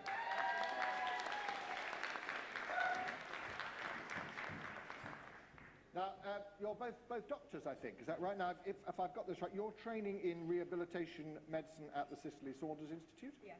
And you are working in clinical radiology here at King's. Yes. So how did you sort of bump into each other in a corridor, or how did this come about? We met on our first day as doctors. Oh, did you? Yeah. Extraordinary. And you both said, well, we've got to go to Policy Idol, and Exactly. that was it. Yeah. It's just, Like 8 years ago when we were like, we've got to do it. In 8 years' time, we're doing it. We set the date and here we are. All right, so all that knowledge on medicine, and your presentation is on smartphone addiction. Excellent. So, ladies and gentlemen, 3 minutes from Mina and Gemma. Hello, my name's Mina, and I'm an addict. I'm addicted to my smartphone. It's the first thing I look at when I wake up in the morning and the last thing at night, and I just can't function without it. So much so that my boyfriend has suggested I seek rehab, as he no longer wishes to compete with it. Hello, my name's Gemma. I'm also a smartphone addict. How many of you here in the audience today think you might also be addicted to your smartphones, and be honest? Raise your hands. And judges? Okay, that's quite a few of you. Yeah, and you guys are not alone. We believe that smartphone addiction is the next emerging global epidemic. Research shows that smartphone users, on average, check their phones a whopping 200 times a day. And teenagers are on their phone 109 minutes a day. That's nearly 2 hours. Yeah. So why are we so addicted? Well, research shows that when we send and receive messages on our smartphones, dopamine is released in the brain. This is the neurochemical involved in addictive behaviours like smoking and gambling. Smartphone addiction can lead to a host of negative psychological consequences, including anxiety, depression, internet and social media addiction, and insomnia. Indeed, smartphone addiction has been linked to the threefold increase of sleep disorders seen in children in the last 10 years. Smartphone addiction can also lead to disengagement from social situations and also distraction when doing important things like crossing the road or driving. In fact, texting whilst driving is shown to be twice as dangerous as drink driving. Our policy to deal with smartphone addiction is to start by creating a Digital Impact Research Institute in partnership with Ofcom, the Communications and Telecoms Regulator. This institute will instigate 4 key things. Firstly, as a robust evidence base is lacking in this area, the Institute will conduct further research into smartphone addiction, and using this research would raise awareness of the problem through a targeted public health campaign in schools and on public transport. Secondly, it will publish information on website on healthy smartphone use aimed at members of the public and mental health professionals. Thirdly, it would establish initiatives such as smartphone-free areas in bars, restaurants and workplaces, and would work with schools and education leaders to ban smartphones in the classroom. Finally, the Institute will work with Ofcom to lobby mobile phone manufacturers to take some responsibility of this issue and produce handsets which are less addictive and contain warnings about addiction. We believe that these measures will help us and our children have healthier relationships with our phones and with each other. Thank you so much for listening to our policy. We hope you found it interesting. We'd like to leave you with a quote from Albert Einstein, who's put it very eloquently, and it was very forward-thinking for his time. And I think we're now off to check our smartphones. Good night.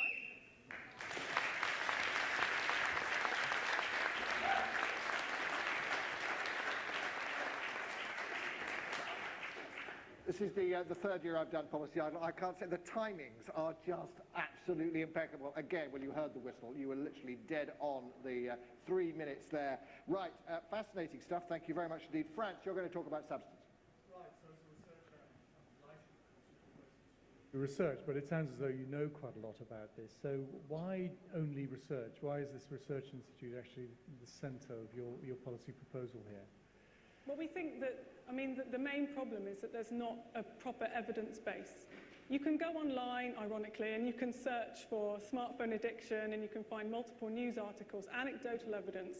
And there are a few studies. In fact, the one that we used for our talk was from the Journal of Behaviour and Psychology, looking into smartphone use and the psychological effects. But I think the key thing to influence policy is you have to have evidence. And that's why we think we need a separate research institute into the effects of, you know, smartphones and other digital devices before we can then, you know, put in place these measures. I think there's evidence that this is an addiction. It's the next behavioural addiction. But what we need more information on is the negative aspects. So that's why research is really important. Okay, fine. Okay. Do you think more than just it being you know, an addiction, something that we can recognise like smoking or drinking, that there is more to be found out here about how, in a much broader sense, the internet is rewiring our brains, is making us think differently, be different. I once asked the head of the SRC, why don't you do a project about what it all means, what's it done? Oh, she said, we couldn't do that. It would mean bringing together too many different disciplines, and I don't think we could do that. Do you think your institute could think wider? Absolutely. Our institute is a multidisciplinary team, so it's going to be all sorts of people. There'll be scientists, there'll be behavioural psychologists, there'll be phone users, patient groups, if you can call them that. And it's all absolutely about combining everyone's experiences and expertise. Jennifer. So obviously delighted to hear that we might persuade the SRC to do more interdisciplinary research. But I guess one of the things that concerns me a little bit is the framing of this. I know you've focused on addiction and about the negative aspect of smartphone usage. Obviously for some people it actually allows a kind of social interaction that they wouldn't necessarily have the confidence or interest or physical ability to do otherwise. And so how do you strike a balance between what you'd like to protect people against and what is still a facilitative measure for some?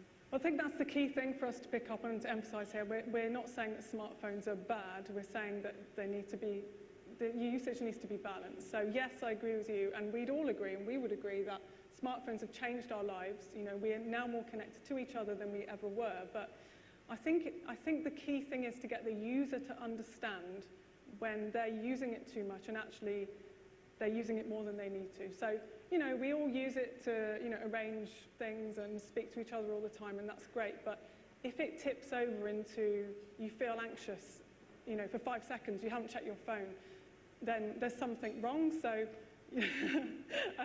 so yeah, I think it's for the user to strike a balance, and they would do that with the research.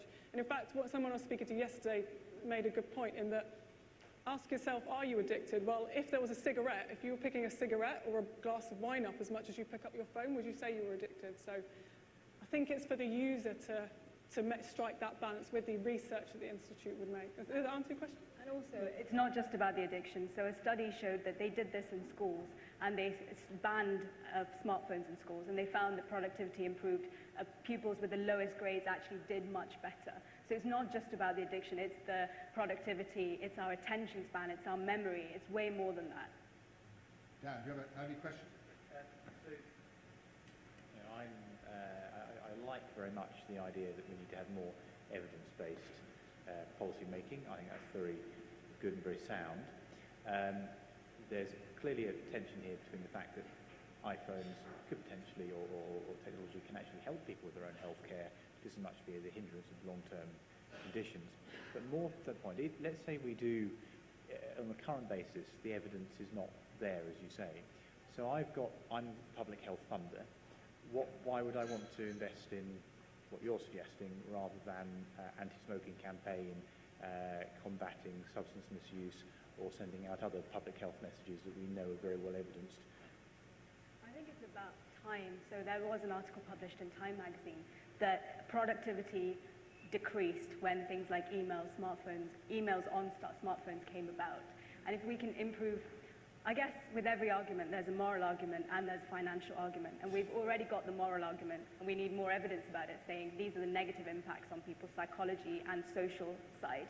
But I think if we can prove that it's financially viable and it saves people money, individually and businesses and the government, I think it's a good policy to go ahead over other things like smoking, because this is new.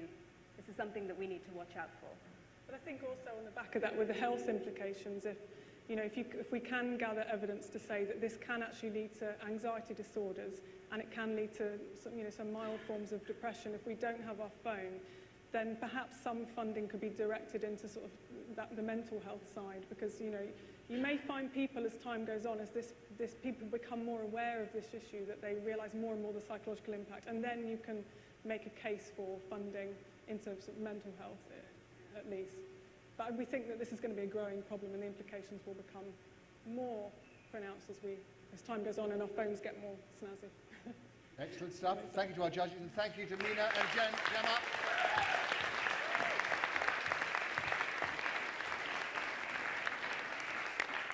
Right, I hope you're keeping up. You've now seen all 10 of the entries for Policy Idol 2017.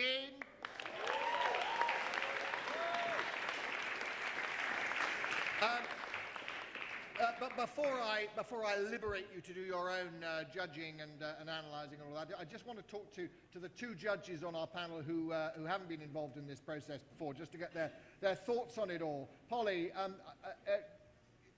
we've seen now 10 different presentations. I just wondered if you could give us your thoughts on what you've seen, and indeed what you think of Policy Idol. I think it's hugely impressive. I think it's amazing that they can get across very complicated ideas, very, very difficult things, just in 3 minutes. I think they've all done that brilliantly. I love the range of... I love the incredibly wide range of interests and subjects that people have come up with. I think it makes judging unbelievably difficult. Dan, you've got to do a bit of judging in a minute, but your impressions on what you've seen.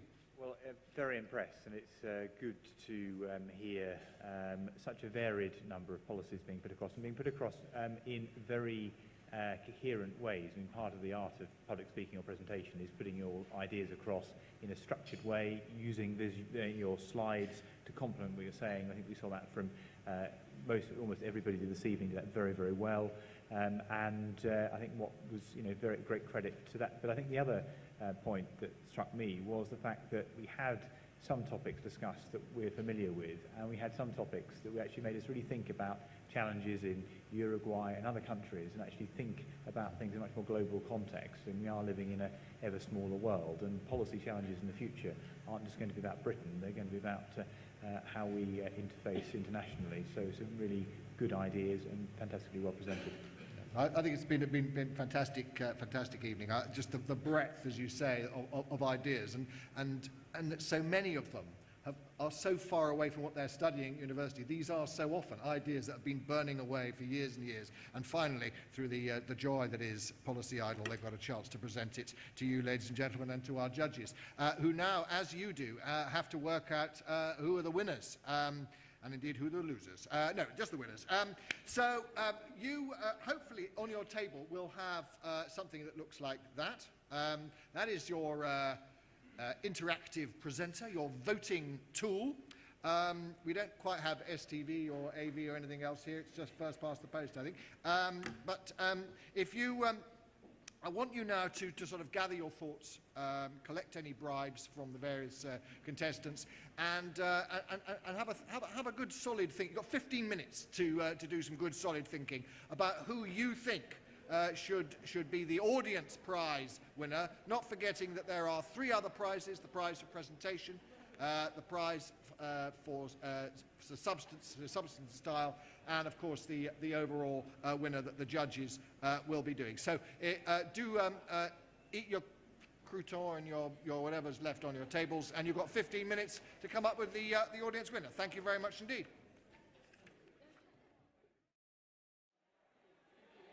Ladies and gentlemen,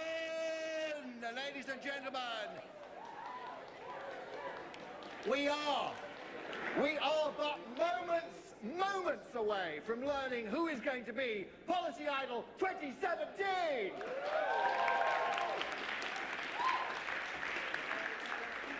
And to award the prizes, it gives me enormous pleasure to welcome to the stage a visiting professor here at King's College, a former Home Secretary. Ladies and gentlemen, Charles Clarke.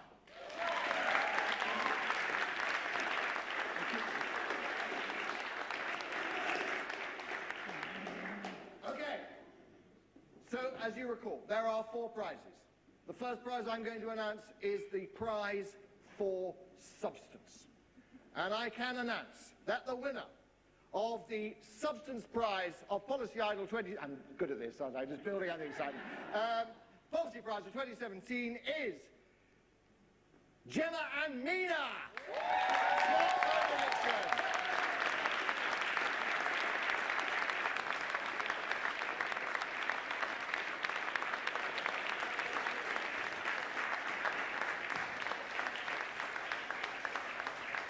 Keep clapping, keep going. It's very, very good. Yes, very good. Come on, come on, come on, come on. Up you come, up you come. Well, many congratulations on smartphone addiction. Well done. Thank you very much. Really well done. Congratulations. Now, here are your certificates. There is money involved in this. How much money is it? 500 smackers. Thank for, you.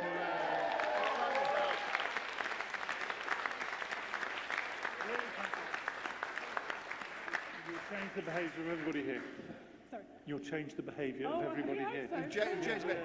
We hope no one was on their phones when we were talking. I'm told you can spend the money on anything you like, so smartphones, beer, and anything you want. So that's really, Mina and Gemma, ladies and gentlemen.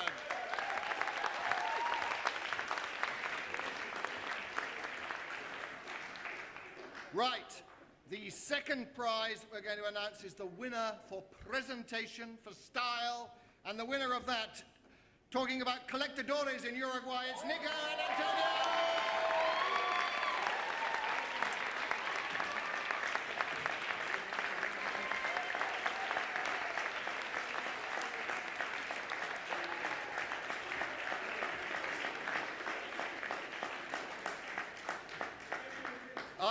As I recall, you were dead on the 3 minutes. That's what won it for you. Fantastic. Very well done. Thank you. Very well done.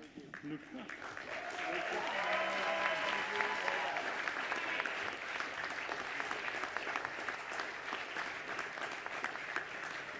Congratulations. Fantastic.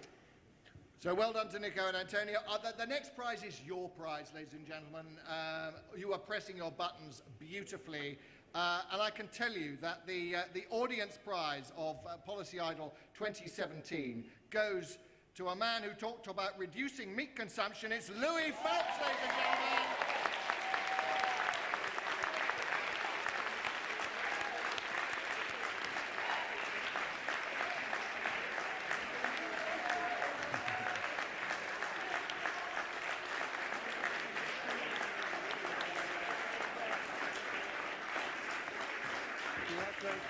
Very well done indeed. There you are. Many congratulations. You offer a burger to celebrate now. Well done.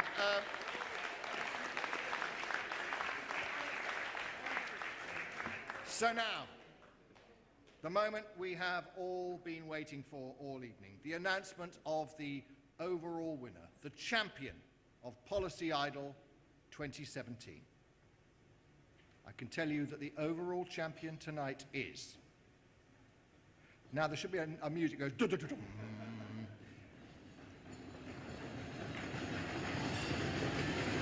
It is Louis Phelps!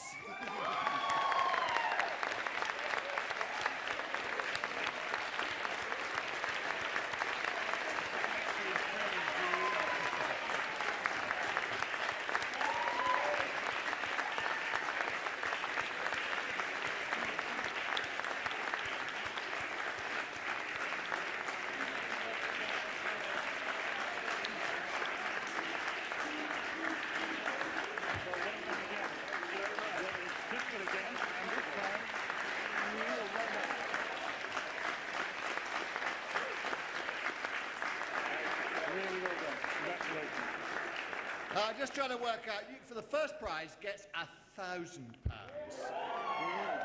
Plus the audience prize, I think we're talking £12.50. That's a lot of burgers. That is a lot of red meat, ladies and gentlemen. Many congratulations to Louis Phelps.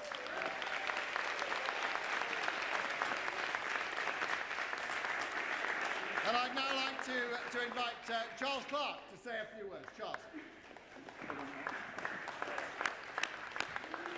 Well, Mark, it's my privilege this evening to say thank you to everybody who's made what I think has been a tremendously successful evening possible.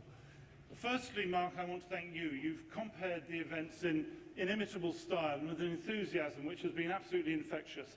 I've known you for a long time as a Home Affairs correspondent on the BBC, and you are a model of communication of the kind that we are trying to encourage with this whole competition. Short, to the point, absolutely spot on, very accurate. A very difficult skill that you made this evening unbelievably successful. I secondly want to thank the panel of judges we've had this evening. You've got a tremendous group of people.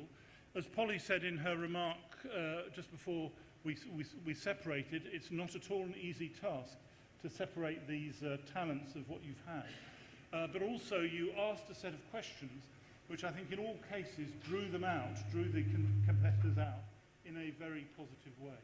So thank you to all of you for what you've put in this evening and for taking the time, but also in the same way as I thank Mark for, by your enthusiasm, encouraging the whole idea of this whole venture. Thank you very, very much indeed.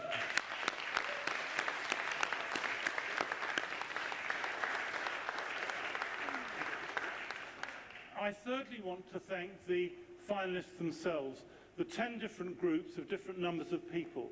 As you know better than the rest of the audience, you've come through quite an intense process just to get here this evening.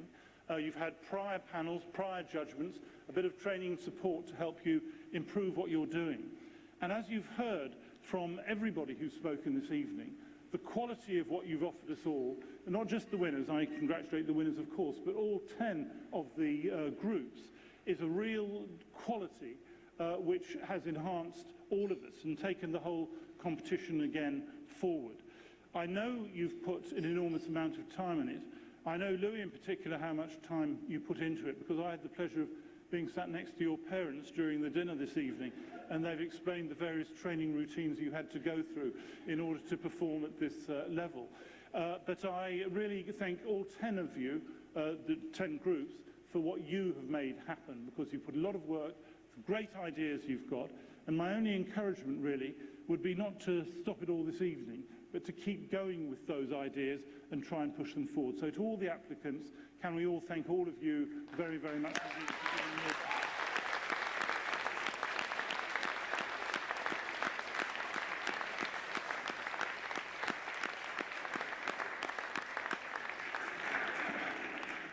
The Economic and Social Research Council got a couple of comments earlier in the evening for perhaps being a little restricted in the way they look at grant applications, not interdisciplinary enough.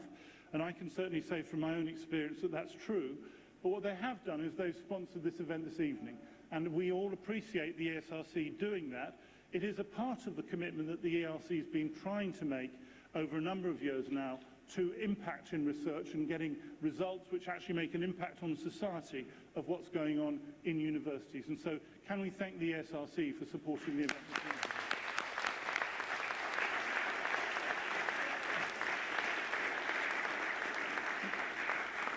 And the final thank you to you, the audience, for coming, and for the organisers, a whole group of people who've been putting together this over a period of time. And a lot of people have put a lot of work in.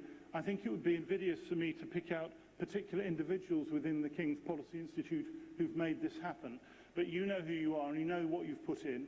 And you in the audience who've come this evening have also made it so you've joined in the swing of things in a way which has made the whole event very exciting. So thank you for your enthusiastic participation, and thank you for everybody who did the work to bring all of this together. So thank all of you very much indeed.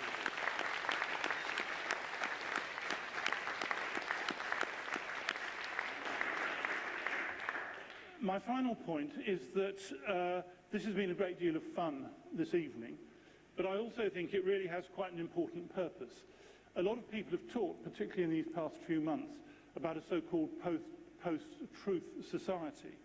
And I think universities have a very, very important role indeed to play in trying to bring rationality and what I'd call classic liberal values back to the heart of public policy and debate.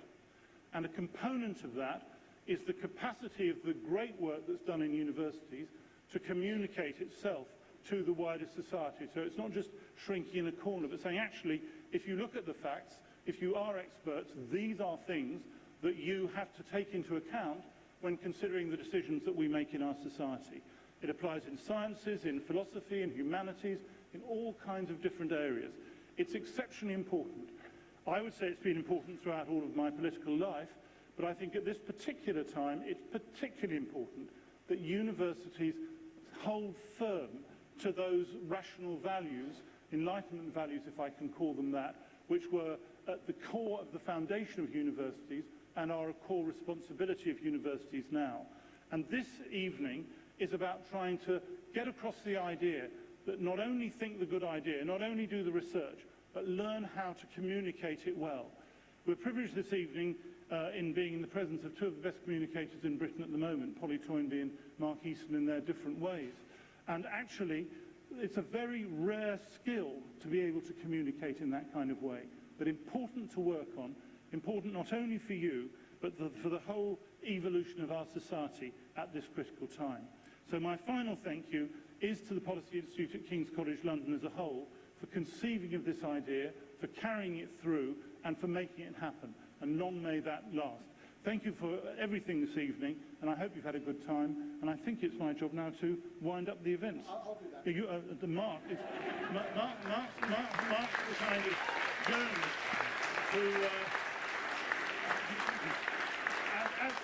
as so many in the media, Mark very much enjoys the last word. So last word to Mark. Last word to me. No, not a lot to say other than Policy Idol 2017 is almost at a close, ladies and gentlemen.